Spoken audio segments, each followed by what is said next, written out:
Teman-teman yang dirahmati Allah Subhanahu wa taala, pertama-tama kita bersyukur kepada Allah. Malam ini insya Allah adalah malam pertama di bulan Ramadan kita. Akhirnya Allah mempertemukan kita kembali dengan bulan suci Ramadan. Dan ini adalah nikmat yang tidak terhingga yang Allah berikan kepada kita. Kalau kita terbiasa mensyukuri nikmat materi, ketika Allah kasih kita pekerjaan, ketika Allah kasih kita keuntungan dalam dagang, bisnis, ketika Allah kasih kita rezeki, sesungguhnya Ramadan itu lebih berharga daripada uang ataupun materi emas dan perak, bahkan jika emas dan perak itu sebesar dunia dan seisinya. Kalau kita mensyukuri nikmat diberikan kebahagiaan keluarga, mensyukuri nikmat akhirnya diterima setelah beberapa kali ditolak misalnya.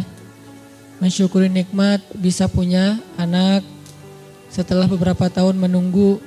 Mensyukuri nikmat dikasih keluarga yang bahagia, sakinah, mawaddah, warahmah. Maka sesungguhnya Ramadan lebih berharga daripada nikmat keluarga. Apapun bentuk nikmat dunia yang kita rasain, sesungguhnya nikmat Ramadan itu lebih besar dan lebih layak untuk kita syukuri. Seandainya kita mengerti. Makanya setiap datang bulan Ramadan, tidak ada yang gembira terhadapnya kecuali di dalam hati mereka ada iman. Ya ayyuhalladzina amanu. Cuman orang beriman yang akan menyahut panggilan Allah Subhanahu wa taala, labbaika ya Rabbi wa sa'daik. Aku penuhi panggilanmu ya Rabbi, segala kebaikan dan kebahagiaan itu ada di sisimu.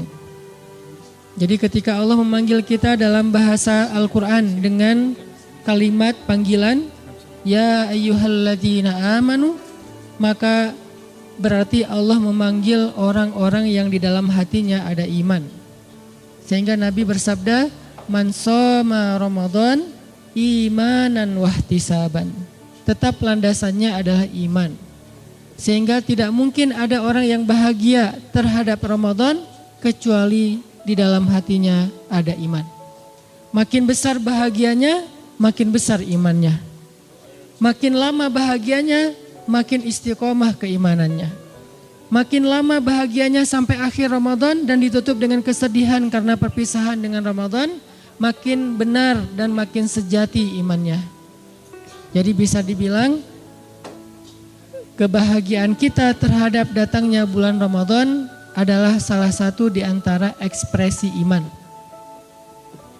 Bukan karena buka puasanya, bukan karena udah pada beli makanan-makanan untuk 1 bulan, bukan karena hal-hal yang sifatnya lebih kepada kebahagiaan duniawi, tapi karena ibadahnya, malam-malamnya yang berkah, siang-siangnya yang penuh dengan kebaikan. Karena itulah orang beriman berbahagia. Mudah-mudahan kita termasuk di antara orang yang pada malam ini adalah termasuk orang-orang yang bahagia dengan kedatangan Ramadan.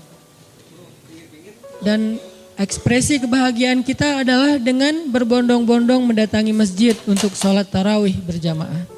Dibuka dengan sholat maghrib berjamaah, karena tadi maghrib dimulainya tanggal pertama dalam Islam itu dimulai dari maghrib. Jadi mudah-mudahan kalau malam ini dan insya Allah malam ini malam pertama Ramadan kita buka dengan sholat maghrib berjamaah, kemudian tarawih berjamaah, dan insya Allah istiqomah sampai akhir Ramadan, bahkan seumur hidup seperti itu insya Allah. Jadi alhamdulillah terhadap nikmat Ramadan yang Allah berikan untuk kita tahun ini. Karena berarti ketika kita ketemu Ramadan, kita diberikan kesempatan lagi oleh Allah untuk upgrade, untuk bisa jadi lebih tinggi derajatnya, levelnya di mata Allah Subhanahu wa taala. Kedua juga saya bersyukur secara pribadi setelah sekian lama tidak menyampaikan tausiah dalam halaqah Rabu malam di Masjid Al-Latif. Akhirnya qadarullah sekarang kesampaian lagi nih, karena dakwah ini berawal dari tempat yang mulia ini. 3 tahun yang lalu bahkan sebetulnya 11 tahun yang lalu. Dakwah pemuda hijrah secara khusus, teman-teman Bandung secara umum berawal dari Masjid Al-Latif yang berkah. Mudah-mudahan Masjid Al-Latif ini selalu diberikan oleh Allah Subhanahu wa taala limpahan keberkahan, sehingga dengan keberkahan itu bertambah kemakmurannya, bertambah jamaahnya, dan bertambah manfaatnya buat kaum muslimin. Terus terima kasih buat semua teman-teman yang udah hadir, yang udah berdesak-desakan, yang sudah mencari tempat parkir mungkin susah. Mudah-mudahan semua jerih payah teman-teman di malam Ramadan ini Allah Subhanahu wa taala balas dengan kebaikan yang berlipat ganda. Teman-teman yang dirahmati Allah, sebagian ulama mengumpamakan Ramadan itu dengan siyahah, dengan traveling. Siyahatul mu'min asyam, kata sebagian ulama. Travelingnya orang beriman itu adalah puasa Ramadan. Jadi ada ulama atau sebagian ulama menganalogikan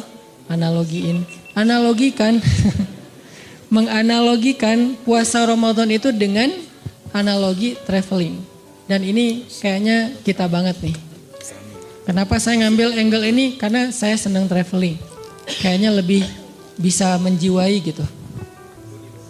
Kalau kita umpamakan Ramadan itu dengan sebuah traveling, coba kita cari tahu dulu gimana sih caranya kita bisa dapat trip yang penuh dengan kesan. Kita bisa enjoy dengan sebuah traveling yang kita lakuin.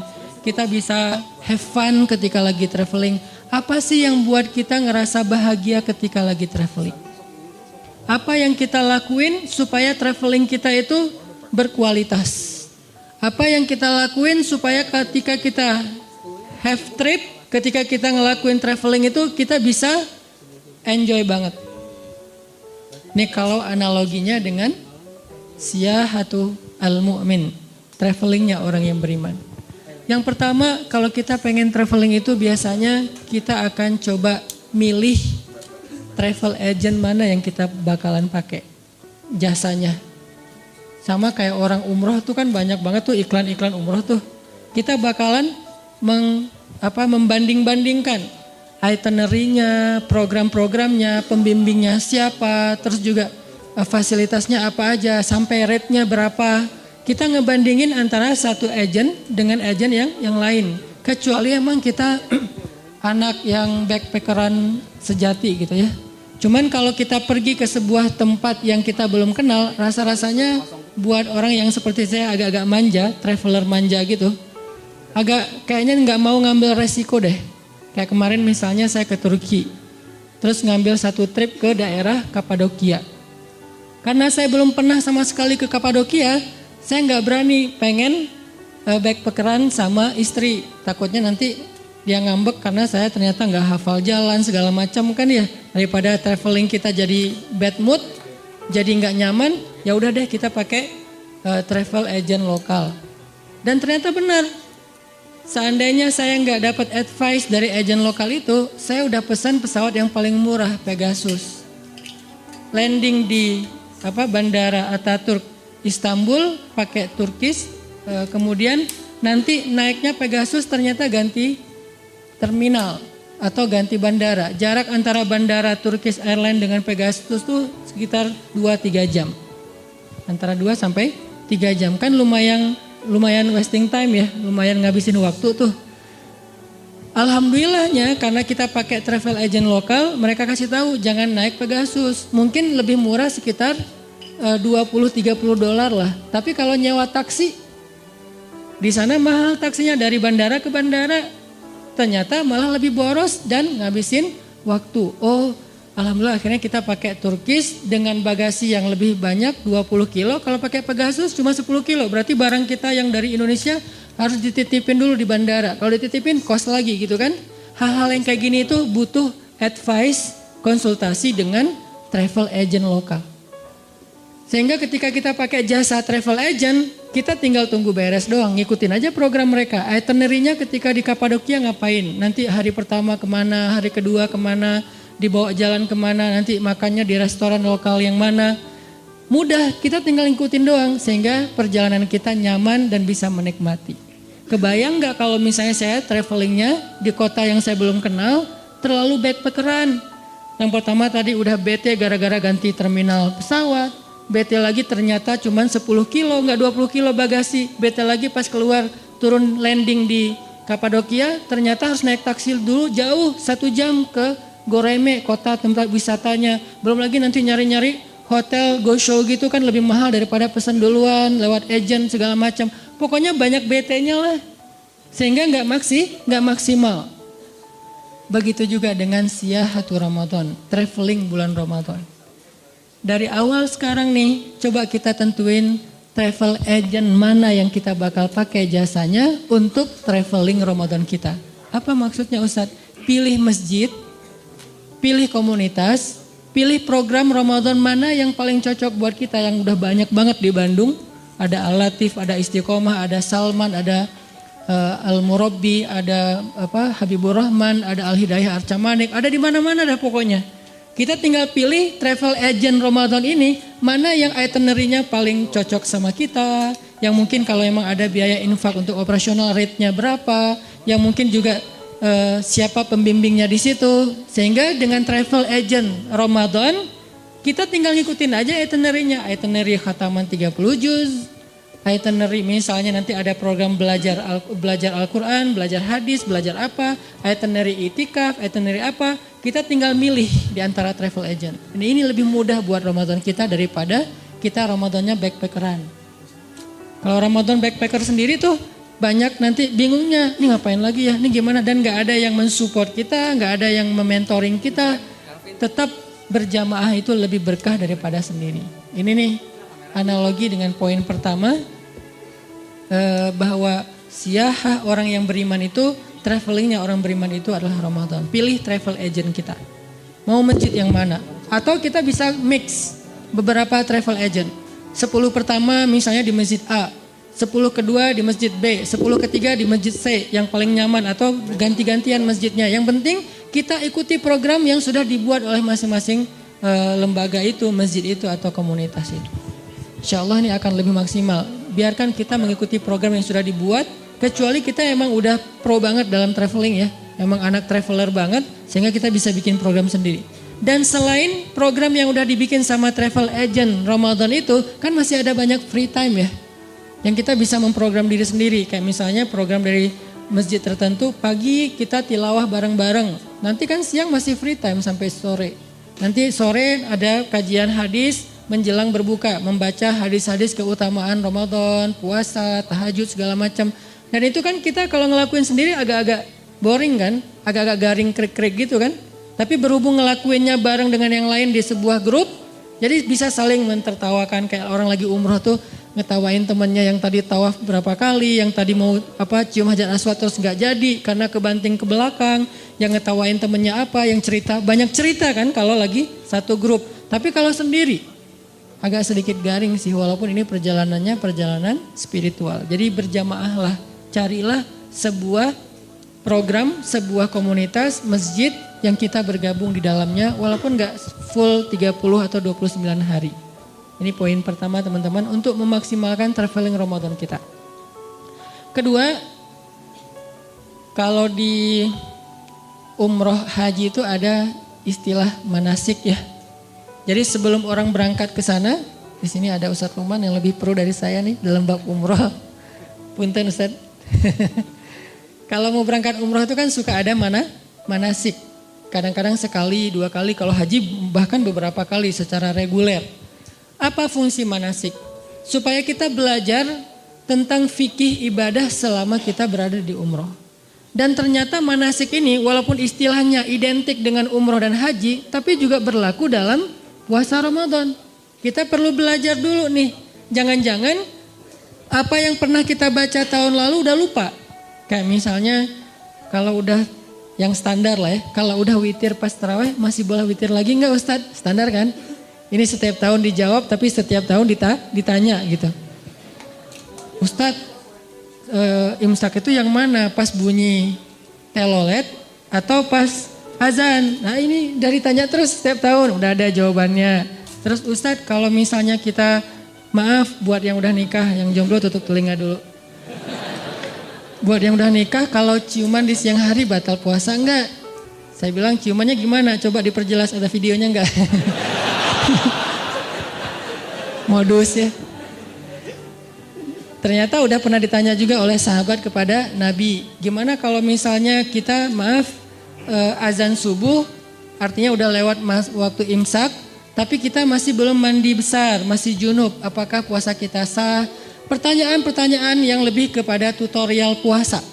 Tutorial Ramadan atau teknis. Nah ini kita coba manasik diri kita dengan belajar lagi, buka lagi bukunya, YouTubean lagi, Google lagi, cari lagi di beberapa referensi. Supaya apa? Supaya pas kita jalan, kita tuh nggak terlalu polos. Kita tuh nggak terlalu blank gitu. Kayak orang umroh tadi, dia tahu, oh tawaf itu 7 kali. Jangan mentang-mentang semangat jadi 10 kali gitu atau 1000 kali. Nggak ada juga sih. Atau tawafnya, tuh ada yang tawafnya pakai roda tuh kan ya, wheelchair gitu kan ya. Gua pakai skateboard aja dah tawaf sih. Ngeboseh gitu kan. Wis pakai ngetrik, oli lagi di depan sana. Dipanggil-panggil sama askar. Kenapa? Karena kita nggak baca tutorialnya dulu. Sama kayak cewek-cewek yang mau berhijab kan biasanya baca tutorial hijab kayak gimana atau lihat di YouTube. Oh hijab yang kayak gini bagus tuh, yang sebelahnya dikasih kayak bunga mawar gitu, sebelahnya bunga kaktus gitu, ada 2 model bunga gitu kan. Oh ternyata begini cara pakai jilbab yang kekinian, yang lagi ala-ala apa gitu. Nah ini semuanya butuh baca tutorial dan kita bekali diri kita biar nggak terlalu awam. Sehingga nanti kayak misalnya apakah batal puasa kalau kita membersihkan mulut kita dengan pasta gigi atau cukup dengan air aja. Tapi kalau airnya kebanyakan ketelan gimana? Pas lagi wudhu kumur-kumur ketelan dikit sih dan rasanya segar gitu gimana gitu. Gak sengaja sih Ustadz, cuman sering gitu. Itu gimana hukumnya? Nah kayak gini-gini cari aja, jangan tanya saya ya.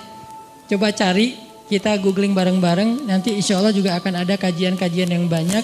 Sebagiannya akan dibahas oleh para ustadz. Intinya bekali diri kita. Sama kayak kita misalnya mau traveling ke satu daerah, cari tahu dulu tentang daerah itu kan. Kayak misalnya kita mau kemana gitu, mau ke Jepang, mau ke New Zealand, kita udah baca di sana tuh ada objek wisata apa aja sih, ada spot apa aja sih yang seru, yang bisa bikin perjalanannya lebih berkualitas. Oh nanti datang ke museum, oh nanti yang museum tuh jaraknya sekian, kita baca itinerary-nya ini apa sih? Kayak misalnya kita ke Yordania kan ada Petra atau ada apa gitu, oh ternyata ada sejarahnya. Jadi kalau kita udah baca dulu culture-nya, sejarahnya, apa tentang kota yang kita bakal datengin, pas kita sampai di sana tuh kan lebih kerasa kan, lebih menjiwai soalnya kita udah baca tentang kota itu. Kayak orang dari dulu tuh ambisinya pengen ke Korea banget. Dia udah sering nonton drakor, udah sering K-pop, udah sering cari tahu gosip-gosip Korea apa gimana gitu. Terus yang cewek-cewek Korea yang udah muslim berhijab siapa aja di follow gitu kan ya. Di stalking, udah nikah belum ya? Oh ternyata belum, mudah-mudahan saya nge-like, first like terus. Padahal biasa aja sih buat dia. Nah ini kan kenapa? Pengen ke Korea karena terobsesi oleh film-film drama Korea. Kenapa orang pengen ke Belitung? Gara-gara Laskar Pelangi. Kenapa dulu orang pengen ke Mesir? Gara-gara ayat-ayat cinta. Sebelum ayat-ayat cinta Mesir nggak terlalu jadi favorit kecuali buat orang yang memang pengen belajar sejarah. Setelah ayat-ayat cinta, gimana yang Mesir pada berbondong-bondong ke Mesir. Habis Laskar Pelangi pengen berbondong-bondong ke Belitung. Habis apa lagi nanti? Kayak 99 Cahaya Eropa pengen kemana di Eropa teh. Habis film apa gitu Muhammad Al-Fatih pengen ke Turki. Habis ini pengen kemana. Kenapa kita jadi terobsesi jadi pengen banget ke sana gara-gara udah dimanasik dengan info atau film atau ilustrasi tentang sesuatu yang kita bakal datengin. Gitu juga dengan Ramadan. Kalau kita udah kenal banget dengan Ramadan, fadail, keutamaan. Apa sih hal-hal yang seru di bulan Ramadan? Apa sih serunya tahajud di bulan Ramadan? Apa sih serunya tarawih di bulan Ramadan? Apa sih serunya tilawah di bulan Ramadan? Apa sih serunya berbuka puasa dan ngasih orang makanan berbuka di bulan Ramadan? Serunya apa? Kita cari tahu. Makin kita tahu, makin kita terobsesi pengen memaksimalkan perjalanan itu. Makin kita cari tahu, kita makin semangat. Dan ini hal yang sangat wajar. Sama kayak Disneyland gitu di beberapa negeri kan, di Jepang, mungkin nggak tahu di Singapura ada apa enggak, kayak di Hong Kong. Kenapa orang datang ke sana terutama yang bawa anak kecil? Karena anaknya itu udah sering nonton film-film animasi tentang Disney gitu kan. Jadi dia pengen lihat tokoh-tokoh yang selama ini dia lihat di layar laptopnya atau di layar TV-nya. Ini keobsesi. Begitu juga tentang Ramadan. Coba bekali diri kita. Ternyata salah satu yang paling populer nih, bulan Ramadan itu bulan yang di dalamnya Allah turunkan Al-Quran. Ini standar judul, tapi coba gali lagi kalimat ini. Gimana sih proses turunnya Al-Quran? Gimana sih kronologis turunnya Al-Quran? Gimana sih adegan turunnya Al-Quran? Siapa aja sih yang bawa Al-Quran? Gimana? Siapa malaikat-malaikat yang membawa Al-Quran? Malaikat pembawa Al-Quran itu dalam Al-Quran disebut dengan malaikat safaroh kiramim baroroh. Apa arti safaroh? Brand ambassador. Jadi malaikat juga ada duta-duta. Nah, duta-duta malaikat itu disebut dengan safaroh, safir. Atau yang melakukan perjalanan disebut musafir. Itu dari kata yang sama. Safaroh artinya duta. Jadi malaikat ternyata ada yang khusus bertugas cuman sebagai duta Al-Quran. Dan itu bukan satu zat, bukan satu malaikat, bukan cuma Jibril. Jibril itu kayak icon mereka. Tapi gengnya tuh, dalam grup WA mereka tuh banyak banget membernya. Dan itu grup WA-nya, adminnya emang Jibril sih. Tapi anggotanya, membernya itu semua malaikat-malaikat keren. Safaroh, kiramim baroroh. Wibawa semua tuh malaikat. Kalau mereka udah turun dari langit, malaikat yang lain semuanya terkesima. Jadi kayak konvoi cowok-cowok keren gitu. Kan malaikat tuh kayak kalau diijilmakan sebagai laki-laki, fatamatsalalaha basyaron sawiya. Kalau jadi cowok itu cowok yang Allah aja bilang keren. Bukan cewek-cewek yang bilang keren ya. Kalau kita kan standar kerennya agak rendah nih.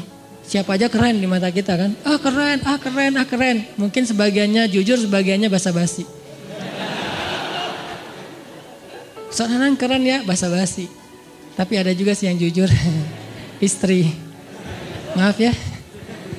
Nah, kalau malaikat yang bilang kerennya siapa? Allah. Allah sendiri yang bilang fatamatsalalaha basyaron sawiya. Siapa lagi yang bilang malaikat itu keren? Umar. Umar itu kan orangnya standarnya tinggi ya. Dia nggak akan gampang takjub sama fisik laki-laki kalau nggak ideal banget. Tuh Umar tuh, karena dia sendiri udah keren. Jadi orang yang keren kan kadang-kadang standarnya lebih tinggi. Pas datang Jibril menjelma sebagai laki-laki menemui Nabi dalam hadis iman, Islam, ihsan kayak gitu-gitu. Umar itu nggak ngomong loh. Kalau bahasa orang Sunda mungkin walaupun nggak kayak gitu, kayak orang yang terkesima banget.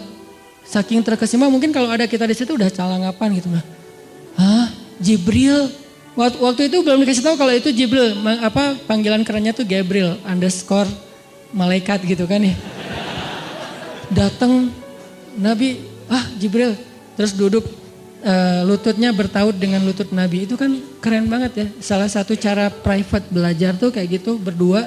Lututnya bertaut, Jibril nanya sesuatu, Nabi menjawab, dibenarkan, ditanya, menjawab, dibenarkan. Pas laki-laki itu udah pulang, Umar diem aja. Sampai Nabi bilang, Umar tahu gak itu siapa?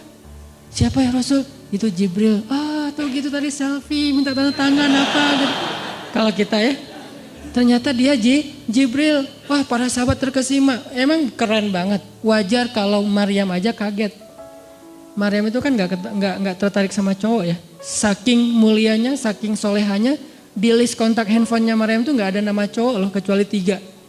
Ayahnya Imran, pamannya Zakaria, dan anaknya Isa. 3 doang yang dia kontak. Yang lain tuh nggak ada nama cowok. Kalau kita mungkin nggak ada juga, tapi PP-nya cowok, namanya cewek gitu. Itu salah satu modus zaman old lah. Sekarang udah nggak, lebih vulgar. Terus Maryam aja kaget, dan kagetnya Maryam ngapain? Ta'awuz kan? A'udzu birrahmani minka in kunta taqiyya. Kalau bahasa singkatnya itu kan kepanjangan ya, masa kaget panjang gitu kan ya? Kaget, a'udzubillahi panjang gitu. Itu kaget orang soleh, orang berilmu. Kalau kaget kita kan cuma satu kata. Atau minimal a'udzubillah. Ngelihat Jibril sampai bilang a'udzubillah itu sesuatu banget loh. Karena buat Maryam, a'udzubillah Maryam, kalau kita tuh wow. Versi Maryam auzubillah, versi kita wow, itu auzubillahnya versi Maryam. Karena dia soleh dia nggak bilang wow, dia bilang auzubillah. Itu safaroh, malaikat-malaikat itu turun membawa Al-Quran. Yang bawanya siapa? Jibril. Jadi kayak Paskibra itu kan ya, ada yang tim 8, ada yang tim berapa? 17, ada yang tim 45 gitu-gitu kan. Nah malaikat juga gitu, ada yang membawa Al-Qurannya yaitu Jibril, ada yang mengiringinya ring 1, ring 2, ring 3 segala macam. Dan itu bahasa Al-Qurannya apa? Tanazzalul malaikah. Tanazzal artinya malaikat itu turunnya berkelompok-kelompok. Kelompok apa? Tim 8, kelompok tim 17, kelompok tim 45, kelompok tanazzal turun berkelompok-kelompok berangsur-angsur warruh dan Jibril. Jibril itu diistilahkan dengan Ruhul Kudus, roh yang suci yaitu Jibril. Artinya ketika Jibril membawa Al-Quran turun ke dunia, itu diiringi oleh barisan malaikat yang konvoi dari langit pertama sampai langit ke-7. Dan di antara tangga-tangga langit itulah Jibril turun satu tangga demi satu tangga membawa Al-Quran yang mulia. Dan setiap Al-Quran lewat, para malaikat semuanya ta'zim, menghormati lewatnya Al-Quran. Semuanya menunduk di depan Al-Quran yang lewat. Dan la yamassuhu illal mutahharun. Tidak ada yang bisa menyentuh itu kecuali yang suci, yaitu para malaikat sebagian tafsir. Walaupun ada dua versi tafsir. Kemudian Jibril datang kepada Rasulullah SAW, mengilhamkan, mengajarkan Al-Quran ini kepada Rasul. Dan bisa dibilang teman-teman, Rasulullah itu ujian hafalan Al-Quran beliau itu di bulan Ramadan. Setiap datang bulan Ramadan, setelah Al-Quran udah turun sekian banyak, Jibril selalu memurojaahi. Murojaahi itu istilah orang-orang hafiz, ujian gitu atau ngulang hafalan. Itu bulan Ramadan, Jibril datang, Muhammad coba store hafalan. Nabi Muhammad store dan gak ada yang salah. Udah selesai khatam, Jibril naik lagi. Jadi setiap bulan Ramadan, Jibril mengevaluasi hafalan Qur'annya Rasulullah Sallallahu Alaihi Wasallam. Makanya Jibril itu bisa dibilang kayak mentornya Nabi, sahabat soulmate-nya Nabi banget, temannya Nabi banget, yang mencintai Nabi banget. Apa ayat bahwa Jibril itu mentornya Nabi? Allamahu syadidul quwa dzu mirratin fastawa. Al-Quran yang diajarkan kepada Muhammad oleh malaikat yang syadidul quwa, malaikat yang keras, malaikat yang perkasa. Dzu mirrah, malaikat yang memiliki wibawa. Gimana wibawanya Jibril? Ya kayak manusia, kalau orang yang wibawa lagi ngomong kan yang lain diem ya. Jibril kalau ngomong, malaikat yang lain diam. Kalau Jibril lewat, malaikat lain, Jibril, pada bisik-bisik gitu. Saking kerennya Jibril. Dan Jibril ini punya geng, ring satunya. Siapa ring satunya Jibril? Dulu iblis sebelum dia berkhianat. Setelah dia berkhianat, Allah laknat, diganti oleh para anbiya. Dan puncaknya Rasulullah SAW. Dan Jibril sama Rasulullah itu saling mencintai karena Allah. Teman banget. Kalau kemana-mana berdua, kalau bahasa kita ngopi bareng, nongkrong bareng, jalan bareng gitu kan. Pernah suatu saat Jibril lama gak turun-turun. Nabi kangen banget kepada Jibril. Kemana ya Jibril kok gak turun, lihat ke langit. Jibril juga di langit lihat ke bumi, gimana ya kok gak bisa turun. Sama-sama kangen tapi gak bisa ketemu. Jibril kangen Nabi, Nabi kangen Jibril tapi gak bisa ketemu. Setelah sekian lama Jibril baru turun, Nabi nanya, ya Jibril kemana aja kok gak datang-datang, saya kangen gitu. Kata Jibril membacakan ayat. Jadi jawaban Jibril itu ayat Al-Quran. Berarti Allah udah ngasih jawaban sebelum Nabi bertanya. Apa ayatnya? Di surat Maryam. Wa ma natanazzalu illa bi amri rabbik. Kami tidak turun wahai Muhammad, para malaikat, kecuali karena perintah Allah. Walaupun kangen, Jibril emosional. Dia kadang marah, dia kadang suka, dia kadang sedih, dia kadang gak tega. Kapan Jibril gak tega? Ketika Nabi dicabut nyawanya, sakaratul maut. Dan Jibril berada di sisinya Rasulullah, Jibril memalingkan wajahnya tidak melihat ke arah Rasulullah. Rasulullah bertanya, Jibril, bencikah engkau melihat wajahku saat ini ya Jibril? Aku lagi jelek ya kalau bahasa kita gitu. Kata Jibril, ya Rasulullah, saya gak tega ngelihat wajah Rasul ketika kesakitan. Saking sayangnya Jibril kepada Rasulullah. Jadi malaikat itu bukan plain, kayak robot gitu, gak ada emosional. Ada emosionalnya, cuman emosional malaikat juga karena Allah. La ya'sunallaha ma amarahum wa yaf'aluna ma yu'marun. Mereka enggak pernah bermaksiat, termasuk dalam perasaannya, suka, benci. Bahkan kadang-kadang malaikat juga saking semangatnya bekerja sampai debat, ikhtilaf di antara malaikat. Malaikat juga ada mazhab-mazhab. Mana malaikat mazhab Itu yang kasus membunuh 100 orang. Terus dia meninggal di tengah jalan, datang 2 malaikat, beda mazhab kan. Yang satu bilang, ini bawa surga nih, enak aja. Kan dia banyak dosa, tapi kan dia udah tobat. Tapi kan dia belum selesai tobatnya, banyak rame. Akhirnya Allah menengahi di antara pertikaian 2 malaikat. Artinya malaikat ini punya emosi. Cuman emosinya itu gak kayak kita. Yang baper subjektif, dikit-dikit baper. Misalnya yang marahnya gak jelas alasannya apa. Yang cintanya cinta buta. Dan segala macam lah. Kalau malaikat kayak gitu. Jadi malaikat cinta sama Rasul tapi gak bisa ketemu. Wa ma natanazzalu illa bi amri rabbik. Kita imajinasikan suasana ketika Ramadan turun Al-Quran. Supaya kita tahu bulan Ramadan ini bulan yang di langit tuh sibuk banget loh. Malam Ramadan pertama di langit itu hiruk pikuknya tuh luar biasa. Euforianya tuh luar biasa. Gembira semua langit tuh. Sampai surga dibukain satu pintu yang tidak dibuka kecuali di bulan Ramadan. Dan pohon-pohon di surga itu dihias oleh Allah seperti kita menghias taman dengan lampu-lampu di atas pohon. Jadi surga di bulan Ramadan itu kelap-kelip, indah sekali. Tanpa itu aja udah indah surga teh. Saking indahnya surga, Nabi kan pernah melihat surga ketika lagi sholat ya. Kalau nggak salah lagi sholat gerhana matahari. Allahu Akbar, sling gitu. Allah buka tabir, kalau bahasa kita itu dikasih kayak 4D gitu kan. Tiba-tiba Nabi ngelihat sesuatu yang lain. Allah bukakan tabir hijab surga sehingga Nabi melihat surga dari jarak yang sangat dekat. Saking dekatnya seolah-olah hanya dengan melangkah beliau bisa metik buah anggur di dalam surga. Nabi lagi sholat nih, Allah bukakan hijab, Nabi ngelihat surga, ada anggur yang bergelantungan dan gemes banget pengen dipetik saking kerennya nih anggur, saking ranum banget. Nabi berjalan lagi sholat menuju ke depan dan pengen ngeraih anggur. Lalu Allah tutup hijab itu. Dibukalah hijab neraka, Nabi langsung mundur ke belakang sampai mentok ke sahabat di shaf pertama karena melihat isi neraka. Ini artinya surga nggak dihias saja tuh udah keren. Nggak dihias saja Allah sampai mengatakan bahasa-bahasa tentang surga itu di dalamnya lu'lu, marjan, segala macam. Di dalamnya ada banyak perhiasan-perhiasan. Belum lagi nanti bahasanya mudhammatan. Ada jenis surga yang hijau tua. Surga hijau tua maksudnya apa? Surga yang lebat dengan pohon-pohonnya. Ini berarti surga kayak Amazon kalau di dunia. Hutannya lebat banget dan itu buat anak-anak yang anak-anak gunung lah ya. Yang senang-senang gunung tuh ada mudhammatan ayatnya. Saya lagi nyari-nyari surga yang ada ombaknya yang mana gitu. Yang ada mudham. Kenapa surga identik dengan gunung, kebun, rumah, pasangan. Yang pasti pasangan itu yang penting sih. Karena ada kebun, gunung segala macam sendiri agak-agak garing juga ya. Dan insya Allah di surga itu gak ada jomblo, tetap hashtag. Mudhammatan. Jadi anak-anak wanadri ini coba baca Ar-Rahman dan coba bedah lagi ayat mudhammatan.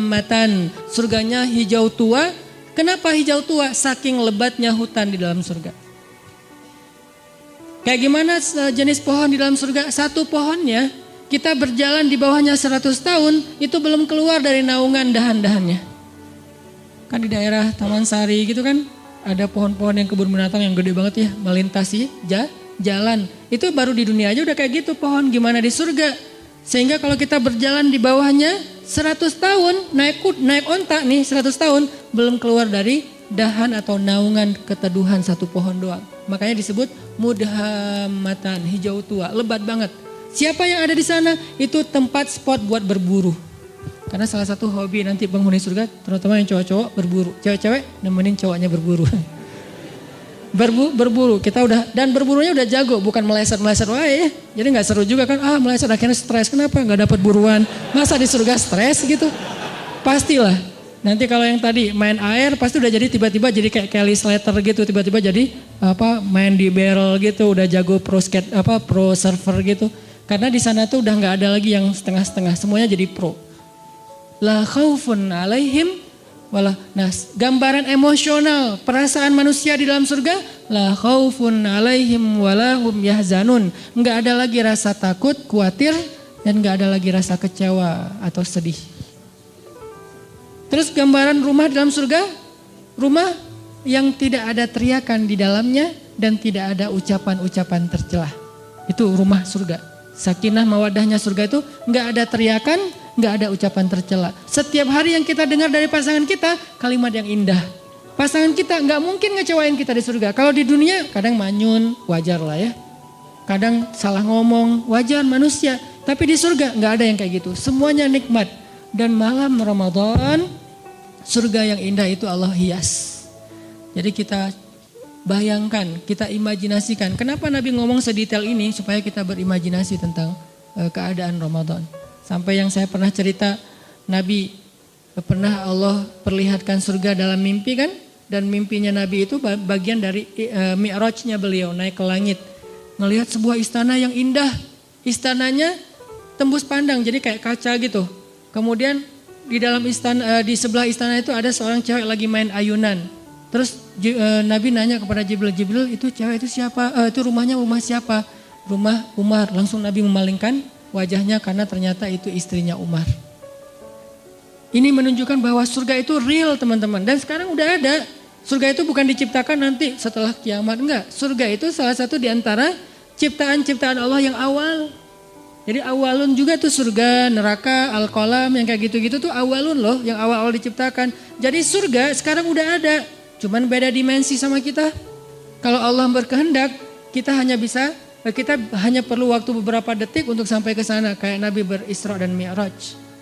Beda dimensi dengan kita. Jadi suasananya udah ada, nyanyian surganya udah ada, yang isi dari lirik nyanyiannya apa? Salaman salam, salaman salam. Semua nyanyiannya kalimatnya adalah keselamatan, keselamatan, baik, baik. Nggak ada kalimat-kalimat yang jelek di dalamnya.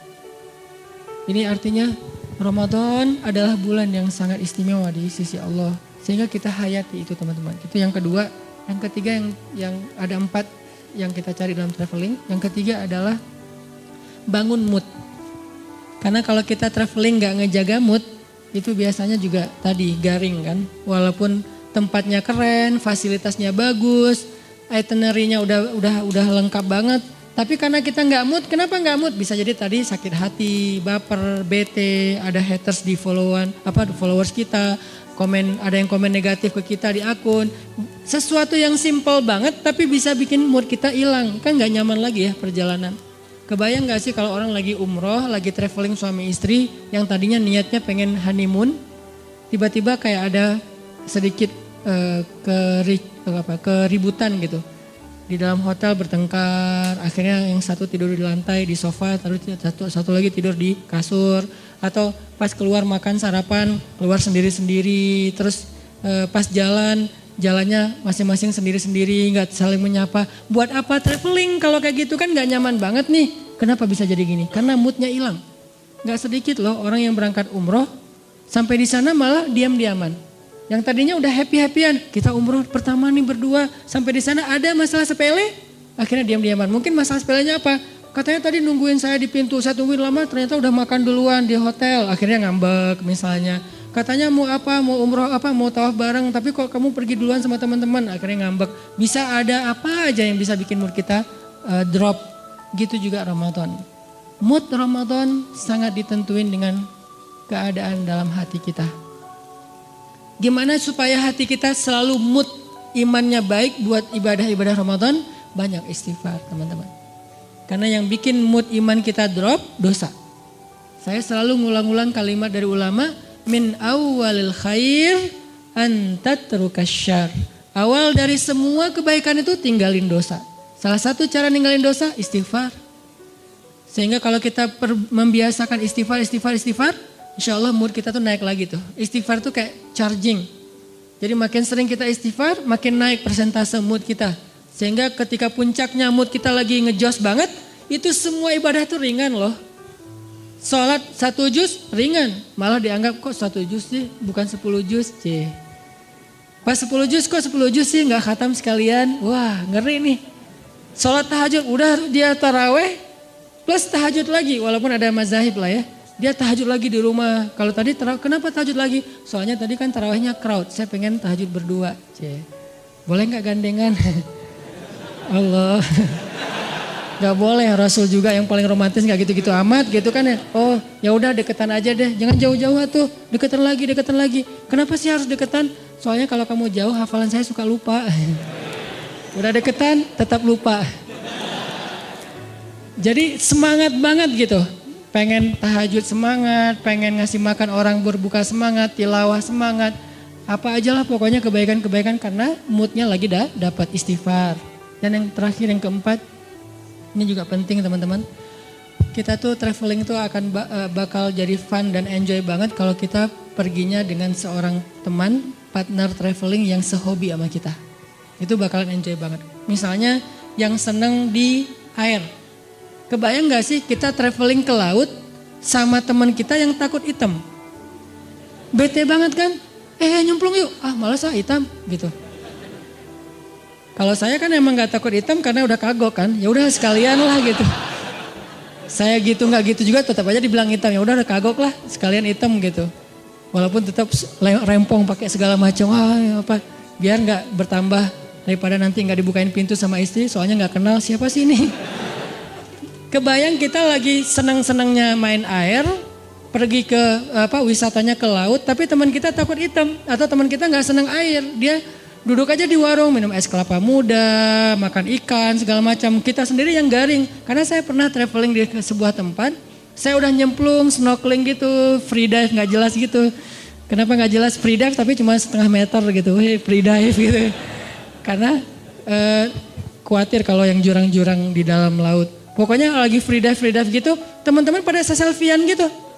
Seru loh ini banyak ikan hias, banyak terumbu karang. Oh iya Ustaz bagus, tampil selfie. Cuman 15 menit saya langsung naik lagi ke boat. Kenapa? Gak seru, garing banget. Masa saya mau jadi sendiri doang di situ di laut, yang lain pada di atas kapal. Ini karena gak dapat partner yang sehobi. Sama kayak kita yang senang gunung, ngajak orang yang malas banget ke gunung. Kedinginan, banyak nyamuk, belum lagi nanti jurik segala macam, khawatir.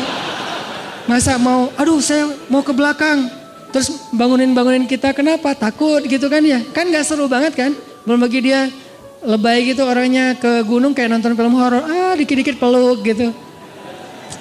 Ya kalau itu pasangan. Kalau teman kos-kosan gitu kan geli ya. Ini gak sehobi nih sama kita nih ke gunungnya. Jadi gak akan nyaman perjalanan kita trip ke gunung. Atau yang ke mall. Saya sering merhatiin nih kalau lagi nganterin istri ke mall. Apalagi mallnya yang agak-agak rame gitu kayak pasar baru ya. Saya kalau datang ke tempat-tempat yang crowd gitu, saya perhatiin apa? Wajah bapak-bapak. Itu semuanya kerung gitu. Ibu-ibunya, beda banget nih ekspresi antara ibu-ibu sama bapak-bapak kalau di mall teh. Apalagi mallnya yang pasar-pasar gitu kan bapak-bapaknya. Sambil bawa bawaan gitu istrinya kan nggak bawa jadi nggak berasa belanja banyak kan. Kayak free gitu. Belum ada apa-apa yang dibeli. Si bapaknya ini apa? Makanya kan ada sunnah Nabi dalam sunnah berbelanja. Salah satunya apa? Suatu hari Nabi lagi belanja bareng dengan Abu Hurairah, ditemenin gitu. Pas Nabi udah beli sesuatu, Abu Hurairah pengen ngambil. Ya Rasul biasa bawa. Kata Nabi, seorang yang belanja membawa belanjaannya sendiri. Itu sunnah belanja. Kenapa kita bawa belanjaan sendiri? Biar tahu kalau kita udah belanja banyak. Kalau yang bawanya supir, suami atau siapa gitu, kita nggak tahu. Makanya belanja bawaan sendiri. Udah banyak akhirnya males gitu kan. Atau naruh dulu di bagasi mobil balik lagi. Tetap aja. Itu wajah bapak-bapak tuh rata-rata tuh bete banget loh. Kalau di tempat-tempat crowd gitu ya. Semuanya pada bete. Kalau seandainya mereka bisa memilih. Cuman gak dikasih pilihan sama istrinya. Seandainya bisa memilih pasti mereka mau mojok di mana gitu ngopi. Kalau udah dikasih kopi langsung cenghar lagi kan ya. Wah kopi nih. Makanya kalau partner traveling kita nggak sehobi itu nggak bakalan enjoy, pasti nggak nyaman banget. Sebentar udah langsung pengen cus, kenapa? Udah kelihatan ada wajah-wajah bete nih. Mudah-mudahan kita cari partner Ramadan kita. Siapa yang rajin tilawah? Almar'u ala dini khalilih. Seseorang itu tergantung siapa teman dekatnya. Jadi kalau partner traveling Ramadan kita senang tilawah, kita ke bawah. Senang tahajud kita ke bawah. Senang sedekah kita ke bawah. Senang kebaikan-kebaikan kita ke bawah. Cari partner traveling yang bisa bikin Ramadan kita lebih semangat, lebih lebih nyaman gitu. Dan mudah-mudahan di akhir Ramadan nanti ada satu kesempatan 10 malam terakhir. Itu kalau saya analogiin dengan traveling teman-teman. Biasanya pas kita traveling kalau dengan pasangan tuh selalu hari terakhir itu kita nggak barengan. Hari pertama barengan, kedua barengan, terus aja barengan, pegangan tangan kemana-mana nggak bisa lepas gitu. Giliran hari terakhir pasti nggak barengan. Kenapa? Karena masing-masing ngejar target. Nyari oleh-oleh yang belum dapat. Si ibunya nyari oleh-oleh buat teman-temannya, si yang cowoknya juga nyari oleh-oleh buat teman-temannya. Jadi semuanya mencar, hari terakhir biasanya mencar tuh. Masing-masing rempong sendiri-sendiri. Udah kita nanti ketemuan di sini ya meeting pointnya, udah jalan sendiri-sendiri. Itu analogi sederhana berlaku juga di Ramadan. Hari terakhir yang tadinya kita barengan, berbuka puasa bareng, malam tahajud bareng. Begitu masuk asyarah min awakhir Ramadan, 10 terakhir bulan Ramadan, kayaknya kita harus berlakukan SOP traveling. Gak apa-apa deh, kali ini kita agak sendiri-sendiri. Itikaf sendiri-sendiri, maksudnya satu masjid tapi kan beda. Masa mau itikaf di sini mesra-mesraan kan agak aneh ya. Boleh sih mesra-mesraan, gimana? Nyisir rambut, misalnya. Mah bawa sisir enggak? Kenapa? Sunnah mah. Kan Aisyah nyisir rambut Nabi ketika lagi. Papa kan gak punya rambut. Oh iya. Soalnya banyak mikir gitu. Jadi udah mulai sendiri-sendiri. Udah gak buka puasa bareng lagi. Karena sibuk dengan itikaf. Masing-masing ngejar malam Lailatul Qadar. Dan itu penting banget, insya Allah nanti di malam-malam berikutnya akan dibahas. Mudah-mudahan tahun ini kita memperoleh Lailatul Qadar. Dan seandainya tahun ini adalah Ramadan terakhir kita, ya Allah jadikanlah Ramadan ini sebagai penggugur semua dosa-dosa kami. Jadikanlah Ramadan ini sebagai jalan buat kami ke surgamu ya Allah. Dan jadikanlah Ramadan ini adalah Ramadan terbaik dalam hidup kami. Semoga Allah memberkahi bulan Ramadan kita.